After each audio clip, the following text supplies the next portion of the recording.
Good morning students. आज हम आगे अध्ययन करेंगे प्रश्नावली 2 के एग्जाम्पल्स। उससे पहले मैं आपको जो मैंने 3 क्वेश्चन दिए थे मैं वो करवा देता हूँ। एक बार मैं रफली करवाऊंगा उनको, आपको सिर्फ आंसर चेक करना है। आपने कर लिए होंगे उनको, लेकिन एक बार आंसर चेक कर ले कि आपने सही कराया या नहीं कराया। तो मैंने एक तो करवाया था, सोलवे का दूसरा करने के लिए दिया था। सोलवे का दूसरा मतलब इसमें एक दूसरा सवाल और है कि 7 into 6 into 5 into 4 into 3 into 2 into 1 plus 5 क्या है? एक भाज्य संख्या है। ये क्या है? एक भाज्य संख्या है। ये क्या है? एक भाज्य संख्या है। अब ये भाज्य संख्या क्यों है ये हमें बताना है। ठीक है, ये भाज्य संख्या क्यों है ये हमें बताना है।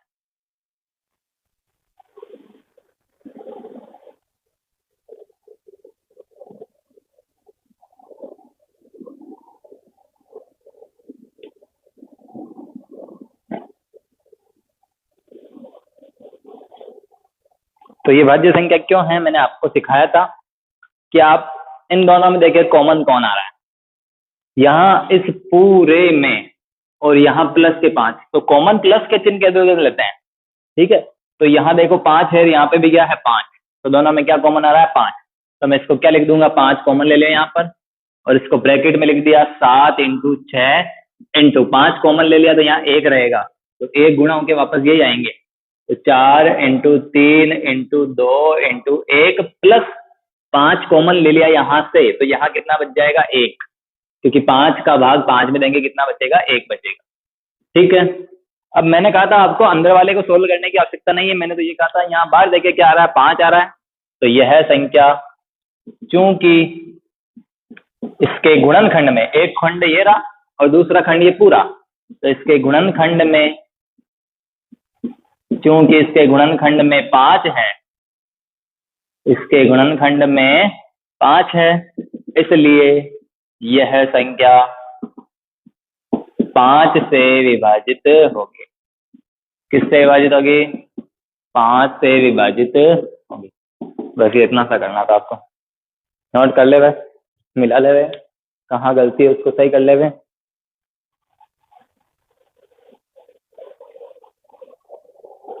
हाँ, इसका अगला सवाल है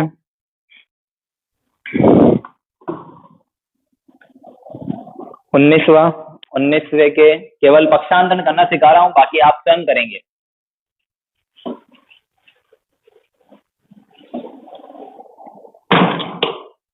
देखो मुझे क्या करना था, 5 अंडर रूट 2 को अपरिमेय बताना था, तो इसको क्या मान लेंगे? परिमेय। परिमेय है तो ये a बटा b रूप में हो जाएगी। फिर मैंने कहा था अंडर रूट वाले को एक तरफ, बाकी सबको एक तरफ। तो यहाँ देखो 5 इसके कहाँ है? गुणा में है, तो वो कहाँ चला जाएगा? भाग में चला जाएगा। तो अंडर रूट 2 बराबर क्या हो जाएगा? a बटा b, और ये 5 जो गुणा में था उधर जाकर कहाँ चला जाएगा? भाग में। तो a बटा 5 b, बस वापस वही लाइन लिखनी है कि चूंकि a व b सहभाज्य है, इसलिए अंडर रूट 2 क्या होगी? एक परिमेय संख्या होगी। लेकिन वास्तव में हम जानते हैं कि अंडर रूट 2 क्या है? एक अपरिमेय संख्या है। यह है विरोधाभास हमारी गलत कल्पना के कारण हुआ। बस ये हो गया 16वें का पहला। 16वें का दूसरा देख ले, 2 बटा अंडर रूट 7 बराबर क्या मानेंगे? ए बी मानेंगे। तो अंडर रूट 7 यहाँ भाग में, इसको ऊपर रखना है, तो 2 है जैसा का जैसा, ये उधर ऊपर चला जाएगा, तो ए बटा बी कहाँ जाएगा? भाग में, बराबर कितना हो जाएगा? Under root 7। अब हमें क्या करना है? हमें क्या बताना है कि a और b क्या है? सहभाज्य पूर्णांक है, इसलिए अंडर रूट 7 क्या होगी? एक परिमेय संख्या होगी। ठीक है, जबकि वास्तव में हम जानते हैं कि अंडर रूट 7 एक अपरिमेय संख्या है। यह विरोधाभास हमारी गलत कल्पना के कारण हुआ। बस यहां तक करना था। अगला देखें, 3 बट्टा 2 अंडर रूट 5, 3 बट्टा 2 अंडर रूट 5 बराबर कितना आएगा? A B. मुझे अंडर रूट 5 एक तरफ चाहिए, तो ये अंडर रूट 5 उधर चला जाएगा, ए बटा बी है जैसा का जैसा यहाँ आ जाएगा। तो 2 इंटू ए बटा बी यहाँ आ गया, बराबर अंडर रूट 5 वापस वही लिखना है। ए व बी क्या है? सहभाज्य पूर्णांक, इसलिए अंडर रूट 5 क्या है? ये एक परिमेय संख्या। लेकिन वास्तव में हम जानते हैं कि अंडर रूट 5 एक अपरिमेय संख्या है। यह विरोधाभास हमारी गलत कल्पना के कारण हुआ है। अगला क्वेश्चन देखिए इसका,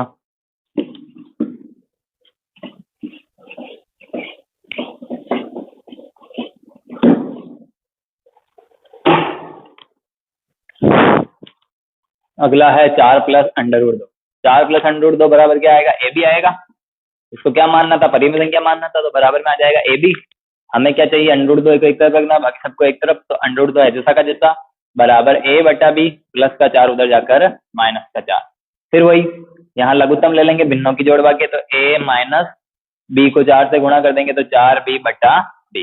ठीक है, सब पिछली वीडियो में बता रखा है कैसे करना है, यहाँ से सवाल करने के लिए दिए है, उनको आगे करवाया है और चेक करवाया है कि कहीं गलती है या नहीं। अगर गलती हो तो आप सही कर सकते हैं। वापस वही वो लिखना है कि ए व बी क्या है, सहभाज्य है, अतः अंडर रूट 2 क्या होगी, एक परिमेय संख्या होगी। लेकिन वास्तव में अंडर रूट 2 क्या है, एक अपरिमेय संख्या है। यह विरोधाभास हमारी गलत कल्पना के कारण हुआ है, बस आगे लिखना। अतः 4 प्लस अंडर रूट 2 एक अपरिमेय संख्या सिद्ध होगी। ठीक है, इस प्रकार आप कर सकते हैं। अब अपन आगे करते हैं। लास्ट सवाल कौन सा था, 20वां। लिख रखा था कि परिमेय संख्याओं के हर के अभाज्य गुणनफल के बारे में आप क्या कह सकते हैं। तो एक संख्या है 34.1234, ये कौन सा दशमलव प्रसार है, शांत दशमलव प्रसार है। तो शांत दशमलव प्रसार है, अतः शांत दशमलव प्रसार है, क्योंकि शांत दशमलव प्रसार है अतः हर के अभाज्य गुणनखंड, हर के अभाज्य गुणनखंड 2 की घात m इंटू 5 की घात n रूप के होंगे। और दूसरा क्या है, 43.123456789, यहाँ लगा हुआ है बार, यानी ये क्या हो गया, अशांत आवर्ती, अशांत आवर्ती है। तो अशांत कब होता है, वापस यही लिखना है, लिख देंगे चूंकि अशांत दशमलव प्रसार है अतः हर के अभाज्य गुणनखंड 2 की घात m इंटू 5 की घात n रूप के नहीं होंगे। शांत होता तो इसके रूप के होते हैं, और शांत नहीं होता तो क्या होंगे, इसके रूप के नहीं होंगे। शांत नहीं है तो क्या है, अशांत है, अशांत है यानी इस रूप के नहीं होंगे। तो लिख देंगे कि चूंकि अशांत दशमलव प्रसार है अतः हर के अभाज्य गुणनखंड इस रूप में नहीं होंगे। बस इतना सा करना है। 5005 के अभाज्य गुणनखंड करने अपने को, तो ये 5005 के अभाज्य गुणनखंड करेंगे। तरीका सिखा रखा है, सबसे पहले 2 का, फिर 3 का, फिर 5 का, फिर 7 का। 2 का नियम देखते हैं। 2 का नियम होता है पीछे 0 2 4 6 8 होना चाहिए, 2 का भाग नहीं जाएगा। फिर 3 का देखते हैं, अंकों का योग 5 और 0 5, फिर 0 और 5 5 हो जाएंगे, 5 5 10 10, 3 के बारे में नहीं आता, 3 का भाग नहीं जाएगा। फिर नंबर आता है 5 का, पीछे 5 है इसलिए 5 का भाग चला जाएगा। 5 एकम 5, 5 0 0 5 0 0, 5 एकम 5। अब किसका जाएगा, 1001 में 5 के बाद देखते हैं वापस, क्योंकि पीछे 5 नहीं इसलिए 5 का तो नहीं जाएगा। अब 7 का देखते हैं। ठीक है, तो इकाई अंक घटाया 1, उसका दुगुना किया 2, 100 में से 2 गए तो कितने बच गए, 98। 98 में 7 का भाग जाएगा तो इसमें भी जाएगा 7 का भाग। ठीक है, तो 7 एकम 7, 10 में से 7 गए, कितना बच गया 3, हो जाएंगे कितने 30, 7 चौक 28, 30 में से 28 गए, कितने बच गए 2, 2 1 के पास जाएगा 21, 7 या 21। ठीक है, अब 143 में देखो और किसका भाग जा रहा है, 7 के बाद नंबर किसका आ रहा है, 143 में 7 के बाद नंबर आएगा, एक बार देख ले, 7 के जाता नहीं जाता है, 7 दूनी 14, फिर पीछे 3 है, 3 में भाग नहीं जाएगा 7 का, तो 7 के बाद नंबर आएगा 11 का। 11 का देखते हैं, 11 एकम 11, 14 में से 11 गए बच गए 3, 33 11 11 का। ठीक है, तो 11 एकम 11, 14 में से 11 गए बच गए 3, हो जाएंगे 33 11 33, फिर 13 एकम 13। तो इस प्रकार 5005 के अभाज्य गुणनखंड हो जाएंगे 5 इंटू 7 इंटू 11 इंटू 13। ठीक है, ये इसके अभाज्य गुणनखंड हो गए। आगे है 7429 के अभाज्य गुणनखंड। तब देखें, सबसे पहले 2 का नियम देखते हैं, क्या 2 का भाग जाएगा क्या, नहीं, पीछे इकाई अंक 0 2 4 6 8 नहीं, इसलिए 2 का नहीं जाएगा। फिर 3 का देखते हैं, अंकों का योग 9 और 2 11, 11 4 15 7 22, 22 3 के पाड़े में नहीं आते इसमें नहीं जाएगा। फिर 5 का देखते हैं, इकाई अंक 0 या 5 नहीं, इसलिए 5 का नहीं जाएगा। फिर 7 का देखते हैं, 7 का इकाई अंक घटाते जाओ, दुगुना करके घटाते जाओ, तो 7429, 9 हटाया 9 का दुगुना 18, बच गए 724, फिर से 4 हटाया 4 दूनी 8, बच गए 64, 64 में 7 का भाग नहीं जाता, इसलिए इसमें भी 7 का भाग नहीं जाएगा। ठीक है, फिर आता है नंबर 11 का। 11 का सम स्थान और विषम स्थान के अंकों के योग का अंतर। तो बता रखा है डायरेक्ट 9 4 13 माइनस 7 2 9, 13 में से 9 गए 4, 11 के पाड़े में नहीं आता, इसलिए 11 का भाग नहीं जाएगा। 11 के बाद नंबर किसका आएगा? 13 का। 13 का देख के देखते हैं। 13 पंजे 65, बच गए 9, हो जाएंगे 92, फिर 7 91, 92 में से 91 गए, बच गए 1, हो जाएंगे 19। 13 एकम 13, बच रहे हैं 6, तो बात पूरा पूरा नहीं जा रहा है। तो 13 के बाद नंबर आएगा किसका? 17 का। 17 का देखे देखते हैं। 17 चौक 68, 74 में से 68 गए, कितने बच गए? 6, हो जाएंगे 62। 17 तिया 51 और बच गए 11। 62 में से 51 गए, बच गए कितने? 11। 11 और 9 कितने हो जाएंगे? ये 11 और 9, ये पास में 9 हो गए, कितने हो गए? 119। 17 7 119। फिर नंबर किसका आता है? वापस 17 का देखते हैं, जाएगा कि नहीं जाएगा। तो 17 दूना 34, बच गए 9, हो जाएंगे 97। 17 पंजे पीछे से 102, 97 में भाग नहीं जाएगा। तो आगे नंबर किसका आएगा? 19 का। 19 का देखे देखते हैं। 19 दूना 38, 43 में से 38 गए, बच गए कितने? 5, हो जाएंगे 57। 19 तिया 57 और यहाँ आ जाएगा 23 एकम 23। तो 7429 के अभाज्य गुणनखंड हो गए 17 इंटू 19 इंटू 23। बस यही इसका क्या है? आंसर। बुक में देखें, यहाँ गलत कर रखा है, यहाँ 13 नहीं आएगा, यहाँ 23 आएगा। ठीक है, ध्यान रखें इस चीज का, नकल करने में अकल रखें, वहां गलत है। उदाहरण नंबर 3,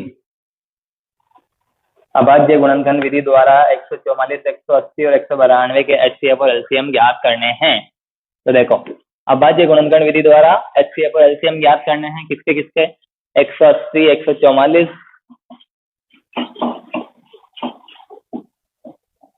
180, 144 और 192 के HCF और LCM ज्ञात करने हैं। करते हैं, एक सेकंड।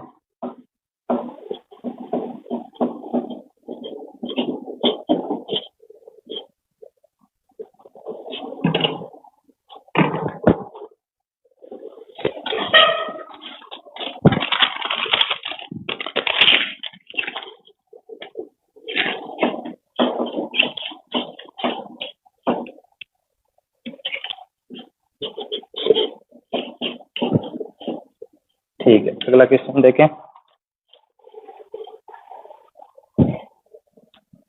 144, 180 और 192 के अभाज्य गुणनखंड विधि से HCF और LCM। तो 180, 144 और 192 के अभाज्य गुणनखंड आप करेंगे, मैं डायरेक्ट लिखूंगा। ये हो जाएंगे 18 दावा 180, 18 दावा 180 यानी 2 इंटू 90, फिर 90 को लिख देंगे 2 इंटू 45, 45 को लिख देंगे 9 पंजे 45, 9 को लिख देंगे 3 की घात 2 और 2 को लिख देंगे 2 की घात। यहाँ तो ये हो जाएगा 2 की घात 2 इंटू 3 की घात 2 इंटू 5, 4 4 9 36, 36 पंजे 180। ठीक है, 144 के अभाज्य गुणनखंड 12 इंटू 12, 12 को लिख सकता हूँ 4 3 12 और इसको भी लिख सकता हूँ 4 3 12, 4 को लिख सकते हैं 2 की घात 2 इंटू 3, इसको लिख सकते हैं 2 की घात 2 इंटू 3, 2 की घात 2 और 2, 2 की घात 4 इंटू 3 की घात 2, ये जाएगा 16 9 144। फिर कितने आते हैं? 192, 192 के अभाज्य गुणनखंड 96 इंटू 2, 96 दूना 192, 24 चौक 96। ठीक है, 24 को लिख सकता हूँ 6 इंटू 4 इंटू 4 इंटू 2। ठीक है, 6 के अभाज्य गुणनखंड 2 इंटू 3, 4 को लिख देंगे 2 की घात 2, 2 की घात 2 इंटू 2। तो 2 की घात कितनी हो जाएगी? 1 2 3, 3 2 5, 5 और 1 6, तो 2 की घात 6 इंटू 3।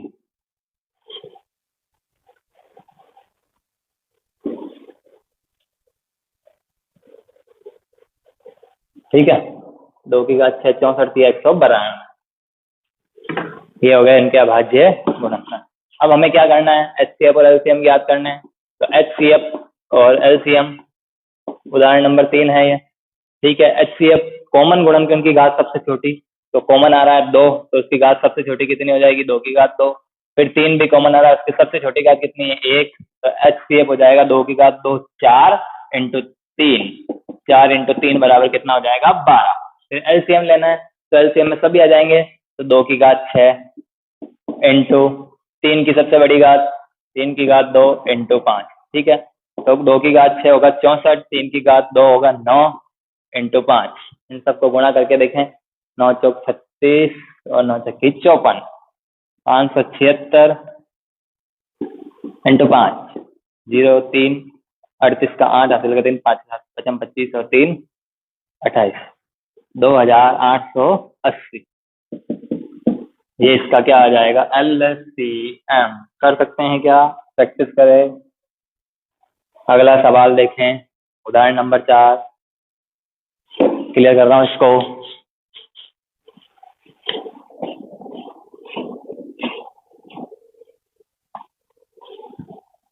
पूर्णांकों के युग्म 510, 92 के एचसीएफ तथा एलसीएम ज्ञात कीजिए तथा जांच कीजिए कि युग्म की दोनों संख्याओं का गुणनफल बराबर एचसीएफ इंटू एलसीएम। तो देखो 510 और 92 के एचसीएफ और एलसीएम ज्ञात करने हैं।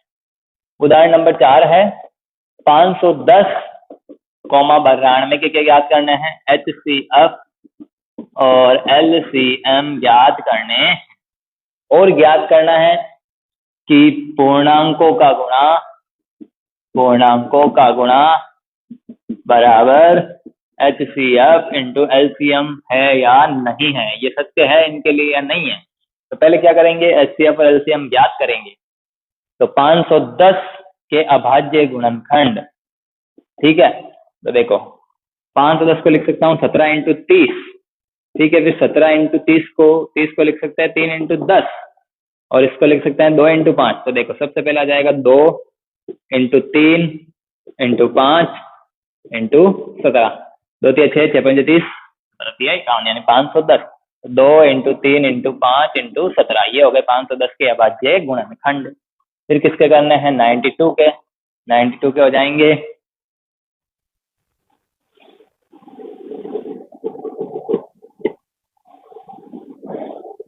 46 इंटू 2, 46 दूना 92, 46 के हो जाएंगे 23 इंटू 2, तो ये हो जाएंगे 2 की घात 2 इंटू 23, तो 2 की घात 2 इंटू 23, क्योंकि 23 चौक कितना होता है 92 होता है, ठीक है।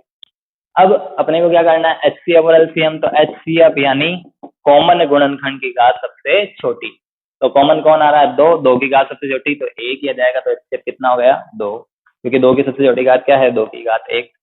फिर एलसीएम सबको लेना है 2 की घात और सबसे बड़ी घात, तो 2 की घात 2, फिर 3, फिर इंटू 5, फिर इंटू 17, फिर इंटू 23, ठीक है। करें 2 की घात 2 हो जाएगा 4, 4 3 12, 12 पंजे 60। देखो 2 की घात 2 4, 4 3 12, 12 पंजे 60, 60 को 17 से गुणा करेंगे तो 17 से 102 यानी 1020 इंटू 23, ठीक है।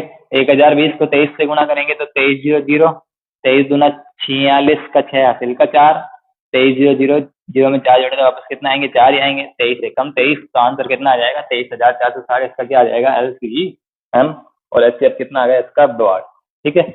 करें आंसर, मिलाएं अपने आंसर से। क्लियर कर रहा हूं इसको।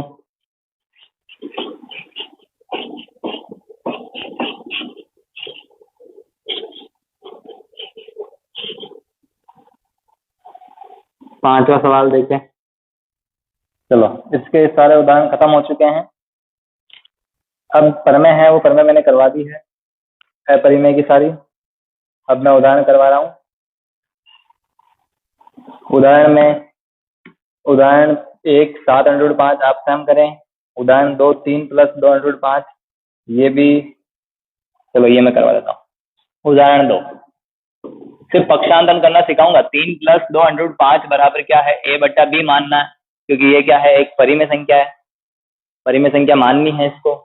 तो a/b मान लिया उधर, तो ये प्लस का 3 उधर जाकर क्या हो जाएगा माइनस, क्योंकि मुझे अंडर रूट वाला एक तरफ रखना है। 2√5 बराबर a/b - 3। जिसे ये चीज समझ में नहीं आ रही वो पिछली वीडियो देखे, पिछली वीडियो में मैंने पूरा एक्सप्लेनिंग करके सिखा रखा है कि कैसे करना है। सिर्फ यहाँ मैं पक्षांतरण करना सिखा रहा हूँ, क्योंकि पक्षांतरण में समझ आती है। तो प्लस का 3 उधर जाकर क्या हो जाएगा माइनस का हो जाएगा। फिर यहाँ देखिए अंडर रूट 5 अभी भी अकेला नहीं है, तो बाद की बात है। पहले यहाँ क्या करना पड़ेगा, एलसीएम लेना पड़ेगा, क्योंकि भिन्नों की जोड़ बाकी आते हैं हमेशा एलसीएम लेना। तो यहाँ बी एरिया ए के बी और एक का एलसीएम बी, ए के पास बी है, नीचे देने की आवश्यकता नहीं है। इधर 3 के नीचे 1 है, बी नहीं है तो इसको देना पड़ेगा, तो 3 बी हो जाएगा। अब देखो अभी भी √5 अकेला नहीं है, तो √5 को अकेला करेंगे, फिर आ जाएगा a माइनस 3b बट्टा b, और ये 2 उधर गुणा में इधर आकर भाग, फिर वही लिखना है, क्योंकि a व b क्या है, सहअभाज्य है। ठीक है, a व b क्या है, सहअभाज्य, इसलिए √5 क्या हो जाएगी, एक परिमेय संख्या। लेकिन वास्तव में हम जानते हैं कि √5 एक अपरिमेय संख्या है। यह विरोधाभास हमारी गलत कल्पना के कारण हुआ, अतः जो भी हमने पहले परिमेय मानी थी वो क्या हो जाएगी, अपरिमेय संख्या हो जाएगी। अगला सवाल, लास्ट उदाहरण देखें इसका, उदाहरण 3 इम्पोर्टेंट उदाहरण है। अरे इसकी प्रैक्टिस करवा देता हूँ ये भी मैं। उदाहरण 3, सिद्ध कीजिए कि √2, पूरा करवा रहा हूँ मैं, सिद्ध कीजिए कि √2 प्लस √5 एक अपरिमेय संख्या है। कौन सी संख्या है, अपरिमेय संख्या है। जो पीछे मैंने उदाहरण बताया अभी वो अपरिमेय सिद्ध करने वाले, मैंने सिर्फ कैलकुलेशन लिखी है यहाँ, जो थ्योरी है वो पिछली वीडियो के जैसे सेम टू सेम वैसे ही लिखनी है, तो वीडियो में देख के आप थ्योरी सेम लिखें। ठीक है, अब मुझे क्या करना है, इसको अपरिमेय सिद्ध करना है, तो मैं कॉन्ट्रावर्सी थ्योरी या विरोधाभास सिद्धांत काम में लूंगा। ठीक है, करना क्या है, इसे अपरिमेय करना है तो मैं इसे परिमेय मान लूंगा। तो माना √2 प्लस √5 एक परिमेय संख्या है। ठीक है, परिमेय संख्या है, तो √2 प्लस √5 बराबर क्या हो जाएगा, a बटा b, जहां a, b क्या है, सहअभाज्य संख्याएं हैं, सहअभाज्य संख्याएं हैं, और b is not equal to क्या है, 0, यानी b 0 के बराबर नहीं है। अब करना क्या है, अंडर वाले को एक तरफ ले जाना है, ये वही है p और q वाला, जो हमने p और q करा था ना, √p प्लस √q वाला, वही है, बस p की जगह 2 आ गया, q की जगह 5 आ गया। ठीक है, तो प्लस का √2 उधर जाकर किसका कर देंगे, माइनस का, तो √5 बराबर a बट्टा b माइनस √2, अंडर हटाना है, तो दोनों तरफ वर्ग करने पर, तो दोनों तरफ क्या कर देंगे, वर्ग कर देंगे। ठीक है, दोनों तरफ वर्ग करेंगे तो √5 का स्क्वायर केवल 5 हो जाएगा, और इधर a बट्टा b माइनस √2 का होल स्क्वायर बनेगा। ठीक है, ऐसे नहीं अलग अलग स्क्वायर कर देना, 5 एज इट इज, फिर यहाँ वही, पहले पति मेले में जाएगा, फिर पत्नी मेले में जाएगी, फिर दोनों साथ में जाएंगे, तो यहाँ हो जाएगा a स्क्वायर बट्टा b स्क्वायर, तो समीकरण लगी है, x माइनस वाई का होल स्क्वायर बराबर x square minus 2xy plus y square, ये वाली समीकरण लगी है। पहले का स्क्वायर फिर दोनों का गुणा करके साथ में 2 से गुणा कर देंगे, ये माइनस, फिर प्लस इस y का स्क्वायर, ऐसे यहाँ करना है, इस पहले का स्क्वायर, तो a स्क्वायर बटा b स्क्वायर, फिर बीच में आएगा माइनस, फिर 2 इंटू a बटा b इंटू √2 प्लस √2 का स्क्वायर कितना आ जाएगा, 2 आ जाएगा। ठीक है, ये हो गया। अब हमें क्या करना है, अंडर वाले को एक तरफ रखना है और बाकी सबको एक तरफ, तो ये माइनस का है, इसको छेड़ेंगे, तो वो माइनस का इधर आकर किसका हो जाएगा, प्लस का, 2a बट्टा b √2 बराबर, ये 5 उधर जाएगा, तो बराबर a स्क्वायर बट्टा b स्क्वायर प्लस 2 माइनस के 5 हो जाएंगे, ये प्लस के 5 उधर जाकर किसके हो गए, माइनस के 5। ठीक है, अब मैं थोड़ा ऊपर से क्लियर कर रहा हूँ क्योंकि मेरे पास स्पेस कम है।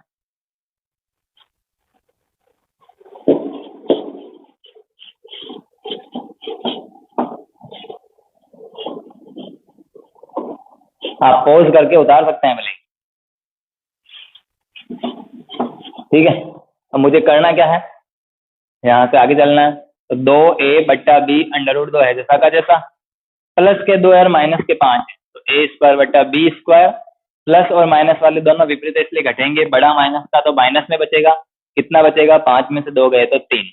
ठीक है, अब भिन्नों की जोड़ बाकी है उधर, तो क्या करेंगे, लघुत्तम लेंगे, तो 2a बट्टा b √2 बराबर a square minus 3b square बट्टा b स्क्वायर।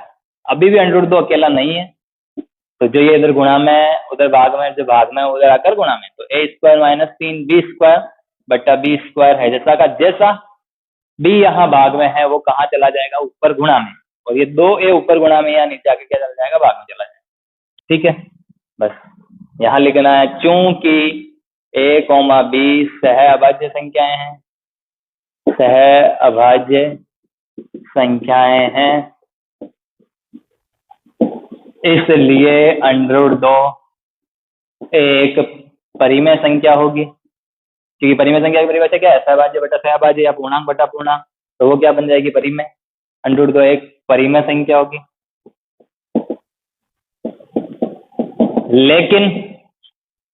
लेकिन वास्तव में √2 क्या होती है, एक। लेकिन वास्तव में √2 एक अपरिमेय संख्या होती है, ये हमने सिद्ध कर रखा है प्रमेय से, अपरिमेय संख्या है। यह विरोधाभास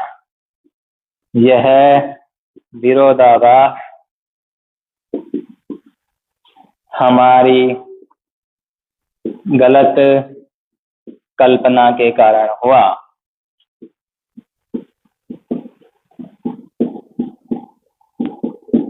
अतः आगे लिख रहा हूं, अतः √2 प्लस √5 एक अपरिमेय संख्या है, अपरिमेय संख्या है। ठीक है, इसको नोट कर लेंगे।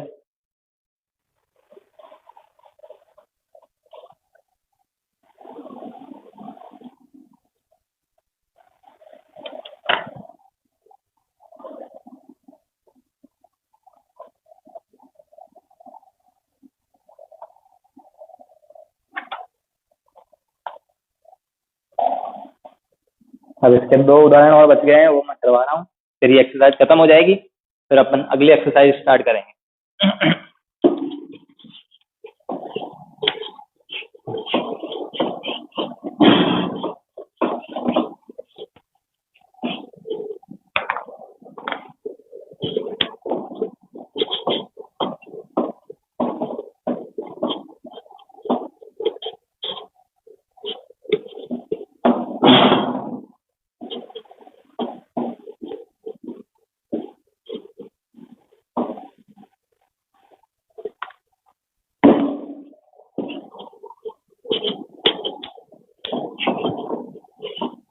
ठीक है, नेक्स्ट एग्जांपल, हमें बताने हैं कि इनके दशमलव प्रसार शांत है या अशांत।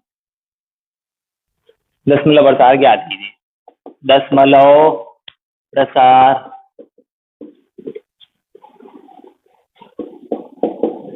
किस प्रकार का है, ये ज्ञात करना है। ठीक है, पहला सवाल है 3/8। 3/8, ठीक है। तो हर के क्या करने हैं, अभाज्य गुणनखंड। एक नंबर का सवाल आता है ये, या फिर एक नंबर का HCF LCM वाला आ सकता है, या फिर 2 नंबर में अपरिमेय सिद्ध कीजिए वाला आ सकता है, या 2 नंबर में, देखो एक नंबर का या तो HCF LCM या शांत अशांत, ठीक है। और 2 नंबर का अपरिमेय वाला, अपरिमेय या फिर यूक्लिड विभाजन प्रमेय का, दोनों में से ये आ सकता है। ठीक है, या फिर वो HCF LCM वाले आ सकते हैं, न्यूनतम अधिकतम वाले। ठीक है, ये है एक नंबर का इन दोनों में से कोई आ सकता है, 2 नंबर का इन दोनों में से कोई आ सकता है, और बीच में जो सवाल है वो भी है, आएंगे इनमें से HCF LCM या फिर शांत अशांत या यूक्लिड विभाजन प्रमेय का। ठीक है, मुझे इसका दशमलव प्रसार ज्ञात करना है। ठीक है, दशमलव प्रसार ज्ञात करने के लिए 3 है, जैसा का जैसा। हर के अभाज्य गुणनखंड 8 के अभाज्य गुणनखंड हो जाएंगे 2 की घात 3, 2 दूनी 4, 4 दूनी 8। तो मैंने कहा था अगर केवल 2 है तो भी शांत होगा, केवल 5 है तो भी शांत होगा, और 2 और 5 दोनों है तो भी क्या होगा, शांत होगा।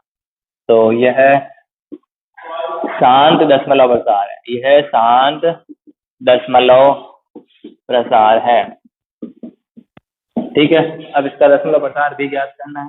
तो दशमलव प्रसार ज्ञात करने के लिए अपन क्या करेंगे, 10 बनाएंगे नीचे आधार में, अपॉन में। तो 2 की घात 3 तो है ही है, 5 की घात 3 कम पड़ रही है, तो ऊपर नीचे 5 की घात 3 से गुणा कर देंगे। तो 3 × 5 की घात 3 हो जाएगा 55, 25, 25 पंजे 125, और नीचे आ जाएगा 10 की घात 3। 125 को 3 से गुणा करेंगे भारतीय 36, 15 375 बट्टा 10⁻3। तीन संख्या बाद क्या लगाना है? पॉइंट। तो 5, 7 और 3, तो इसके बाद क्या लग जाएगा? पॉइंट। तो 3 अंकों बाद क्या लगा दिया? पॉइंट। ये इसका 10 आ गया। ठीक है, इसका दूसरा देखें।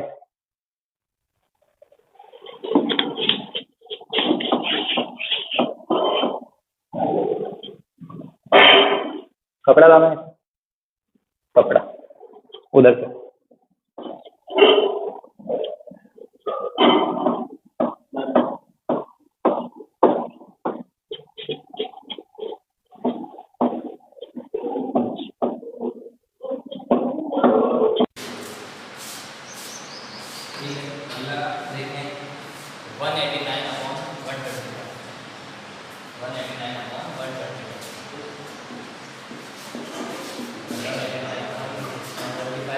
इसका 10% बताना अपने को समान देगा असमान। ठीक है, तो हर के क्या करते हैं? इससे पहले देख लें कि ये किसी से कट रहे हैं या नहीं कट रहे हैं। तो ये दोनों किसी एक को आगे से नहीं कट रहे हैं। ठीक है, तो ऊपर 189 है लगा जैसा, नीचे हर के गुणनखंड 5⁻3 क्योंकि 25 25 बचे 125। अब क्या करना है? नीचे 5 है तो कौन सा दशमलव के साथ? शांत दशमलव के साथ। 2 और 5 दोनों अंकों के साथ होता है, 2 अंकों के साथ होता है, 5 अंकों की क्या होता है? शांत होता है। लेकिन इनके अलावा कोई भी आ जाए तो वो क्या हो जाएगा? अशांत। तो ये हो गया शांत दशमलव के साथ। अब दशमलव के साथ भी क्या करना है? 189/5⁻3 है और 2⁻3 कितनी कर देंगे? 3 कर देंगे, क्योंकि यहाँ 5⁻3 है तो 2⁻3 की जरूरत पड़ेगी। नीचे भी गुना कर दिया तो प्रदेश। ठीक है, 189 मल्टीप्लाई की पावर 3 कितना हो जाएगा? 8 हो जाएगा। 2 4 8। ठीक है, और नीचे कितना आ जाएगा? 10⁻3 आ जाएगा। ठीक है, अब हमें क्या करना है? तुम दोनों को मल्टीप्लाई करना है। 189 को 8 से मल्टीप्लाई करना है, यानी गुणा करना है। 8 9 8 का 2 का 7। ठीक है, 8 8 7 ठीक है, उधर का 1 80 का 7 8 1 8 7 15 1512 बट्टा 10⁻3। नीचे की बात 3 है, इसमें 3 अंकों बाद पॉइंट 1 2 3 ये हो जाएगा 2 1 5 यहाँ क्या लग गया? पॉइंट 1 ये आ गया इसका दशमलव।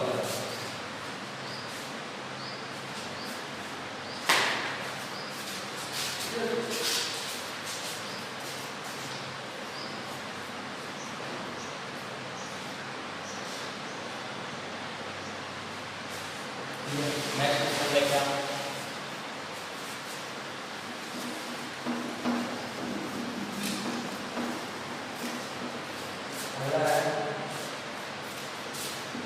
441 बट्टा 25,000।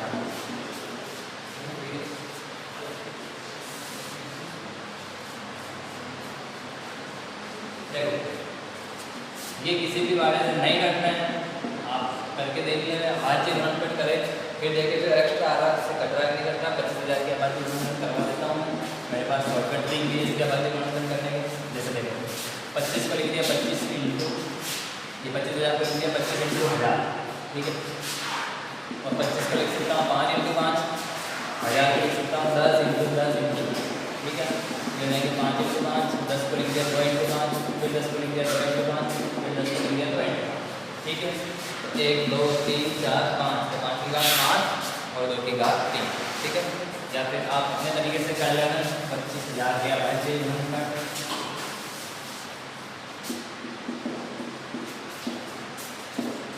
50 25 0 0 सबसे पहले 2 का भाग है, किसका जाएगा?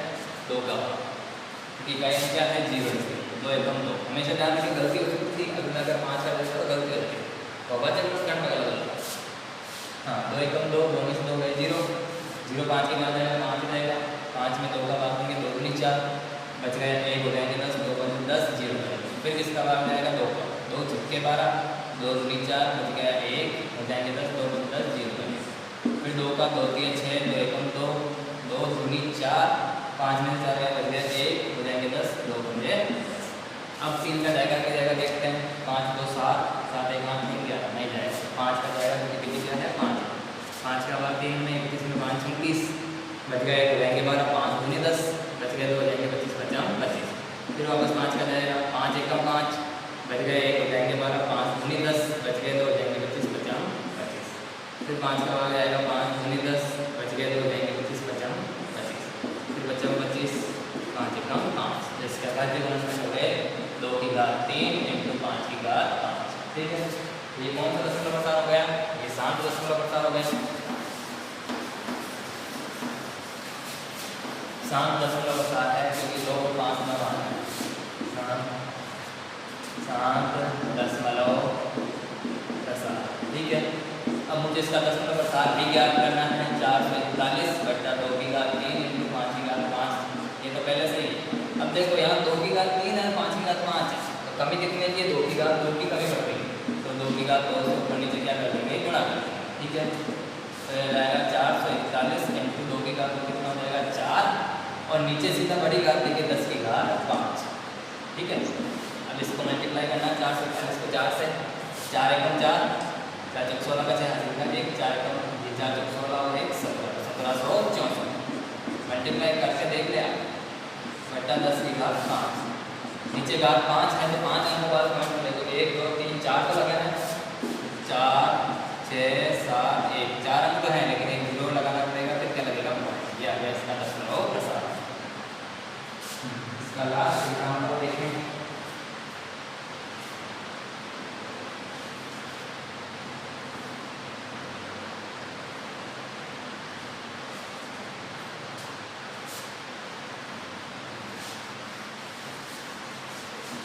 क्वेश्चन है, उस एग्जाम्पल के 3 सवाल हैं, तो बता रहा हूँ।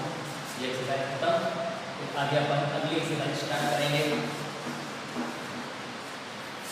लास्ट सवाल क्या है? उदाहरण है ये भी, अब उदाहरण नंबर ले लेते हैं। उदाहरण नंबर 17 बटा 8 पहला है इसका। बताइए कि ये सामने का सान तो 17 बटा 2 की घात 3 हो जाएगा 8। ये कौन सा दशमलव प्रसार हो गया? 7 दशमलव प्रसार। अब बताना भी है दशमलव प्रसार, वो पूछ रहा नहीं है, लेकिन मैं आपको सिखा रहा हूँ ताकि प्रैक्टिस हो जाए। ठीक है, तो अपने को क्या करना है? 17 बटा 2 की घात 3 तो पहले से ही है, 5 की घात 3 से गुणा करेंगे क्योंकि 2 बजे 10 होता है, तो 2 की घात 3 है तो 5 की घात 3 चाहिए, नीचे गुणा करते हैं, ऊपर भी गुणा करते हैं। ठीक है, ऊपर हो जाएगा 17 इंटू 125 क्योंकि 25 25 25 बन जाए 125, और नीचे आप 2 बजे 10 सीधा 10 की घात कितनी लेके 3, 17 को 125 से गुणा करेंगे, 17 पंजे 85 का 5 हासिल का 8, 17 दोनों 34 और 8 42 का 2 हासिल होता है, 17 का 4 21, तो यार 125 बट्टा 10 की घात 3 है, इसलिए 3 संख्या बाद क्या लगेगा? पॉइंट लगेगा, तो 5 2 1 पॉइंट 2, ये हो गया 2.125। इसके जो भी है वो आ चुके हैं।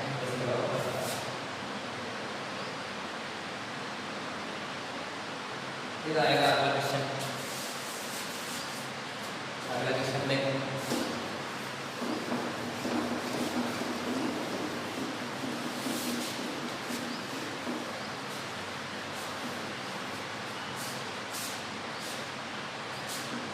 बटा 400। ठीक है, पता नहीं पता 400 क्या बात है?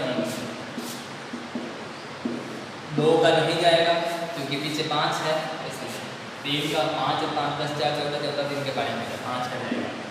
5 का भाग 45 में 5 9 43 और 5 एकम 5। अब किसका जाएगा? 5 के बाद 7 का, फिर 7 पे 91 7 का भाग जाएगा, 7 एकम 7 बच गए, 2 हो जाएंगे 21, 7 3 21 और ये 13 एकम 13, ये आगे वही 13 से देखना। ठीक है, तो इसके बाद जो हम करना है 64 जैसा का जैसा 5 इंटू 7 इंटू 13। देखो 7 से 64 नहीं कट रहा है, 13 से 64 भी नहीं कट रहा है, क्योंकि अजनबी कौन है?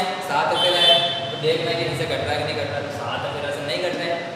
अब ये यही रहेंगे, तो देखो 5 के अलावा कोई अन्य आ गया तो आसान भी उत्पन्न हो गई, यानी ये कौन सा दशमलव प्रसार हो गया? आसान दशमलव प्रसार। बस अब आसान करके हम दशमलव प्रसार याद भी नहीं कर सकते। लास्ट क्वेश्चन है इसका 125 बटा 441, वही वापस 441 की क्या करें? अभाज्य गुण। 441 के अभाज्य गुण, सबसे पहले 2 का नहीं जाएगा, फिर किसका लिखेंगे? 3 का, 1 2 4 5 4 9 3 का जाएगा, 3 एकम 3, 4 में से 3 गया बच गया 1, हो जाएंगे 14, 3 चौक 12 बच गए 2, हो जाएंगे 21, 3 7 21। अब किसका जाएगा? 7 और 4 11, 11 में 12, 3 का जाएगा, 3 चौक 12 बच गए 2, हो जाएंगे 27, 3 9 27। अब 3 का नहीं जाएगा क्योंकि 9 4 के हो जाएंगे 13 हो जाएगा, 13 3 के बारे में नहीं आता। फिर 5 का नहीं जाएगा, 7 का जाएगा, 7 7 49, 7 एकम 7।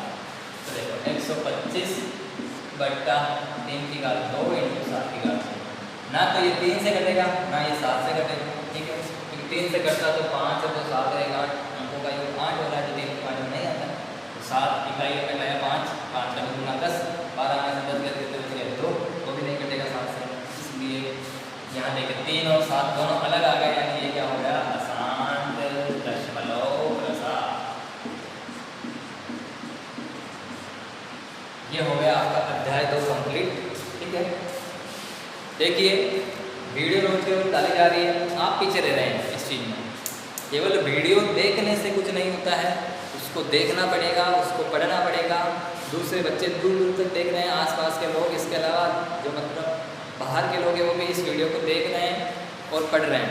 आप हैं पीछे रह रहे हैं क्योंकि आप मतलब पेंडिंग कर रहे हैं हर काम को कि बाद में कर लेंगे, बाद में कर लेंगे, बाद में कर लेंगे, कहीं छोड़ दिया, कॉपी खाली छोड़ दी, फिर वापस करना स्टार्ट हो गया। ऐसा नहीं करना, पहले कंटिन्यूसली करें और जिस दिन वीडियो डालिए उस दिन का उस दिन करें, क्योंकि अगर आपने उसको पेंडिंग छोड़ दिया तो आज का, कल का, परसों का, ऐसे रोज का काम वो आपके लिए बहुत सारा हो जाएगा। अब एक दुश्मन को मारना तो आसान है, लेकिन 5-7 दुश्मनों को मारने के लिए आपको ताकत ज़्यादा लगानी पड़ेगी। इसलिए रोज़ के रोज़ एक दुश्मन को मारें ताकि आपकी जो दुश्मनी है वो कम हो जाए। नहीं तो आपने सारे दुश्मन इकट्ठा कर लिए। दुश्मन का कहने का मतलब है रोज़ की रोज़ एक वीडियो को पढ़ें।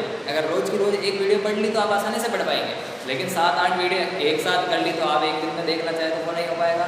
इसलिए रोज़ के रोज़ उस वीडियो को देखते रहें और काम करते रहें।